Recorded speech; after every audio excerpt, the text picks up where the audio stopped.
The first thing that I would like to see is local council elections coming back. I believe that there are legal arguments that can be made for the passing of an act for local council elections. I'm not sure why, and I know this was on the cards, I'm not sure why there was a pullback on that initiative.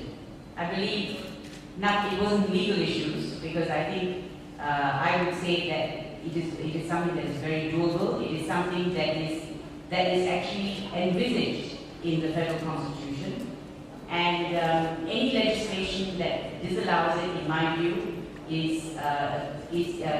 could be said to be ultra-violating the constitution.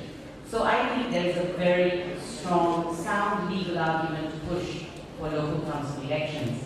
And I would like to see the Pakatan State government, sound government, push that initiative.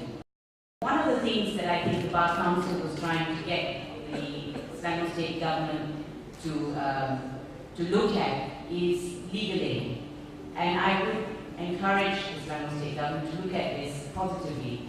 I believe that the Prime Minister has announced Legal Aid Foundation. That's fine, it will be set up eventually, that is a very good thing. But you will find that, the state can also set up a legal aid foundation of sorts, can start a legal aid foundation. Right now, the Bar Council takes the brunt of carries the brunt of the load in relation to legal aid. Legal aid is critical because it empowers people. And I believe that that's something the state government can and ought to look at. Now, there are education policies that I see that are being carried out. I know there's a lot of emphasis on youth, and I hope a lot of it is on empowering the youth, because it's not just enough to help, to assist with scholarships. It's also important to empower them. It's important to make them part of this process of change. I think the youth today are very disconnected from the old politics, squabbling politics, racial politics. They're not very interested. So you have to keep them interested. So I actually think, apart from just providing support systems in education, you may actually have to do something to mitigate what our education system is doing to our children's minds. I don't know what the answers are. You have to speak to education for that. But I think you have to mitigate some of the things that's going on in our schools. Now, the other issue that I was very pleased to see was the Orang Asli issues. I think Elizabeth Wong takes credit for a lot of that. And the withdrawal of the Sabotasi case in the Orang Asli matter, that was a tremendous step forward, and I congratulate the Selangor State government for doing that. Now, Orang Asli issues, again, we need to look at that a little bit more carefully. Now, Orang Asli, we have a very paternalistic attitude towards Orang Asli. That is something that has to stop. We have to empower the Orang Asli. And I think the more you empower women. I see there are programs for women. If you empower them, you empower the Orang Asli, you empower the marginalized, then you will be there again in the next election. I have no doubt about that.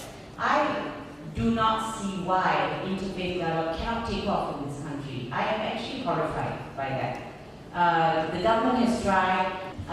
It's not happening. Although that was an announcement made by Cabinet, it's just not happening. Now, why can't it happen at state level? If you can start these processes at state level, interfaith dialogue between all religious groups, I think that is a huge step forward. Start the ball rolling, do what the federal government can't do. Start an interfaith dialogue. I think you will go very far. That's on interfaith dialogue. The redelineation exercise is going to start from March next year. And that is key.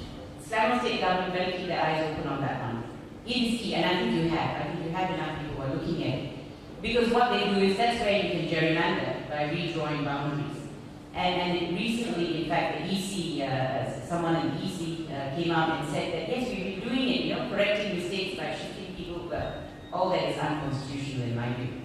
So we are actually trying to empower the people to realize that they can participate in the redelineation exercises because they have a say. A lot of people don't know this, but you actually have a say in how your constituencies are drawn. I mean, whether they ultimately take your view is another thing, but you have a say. You can make a lot of noise.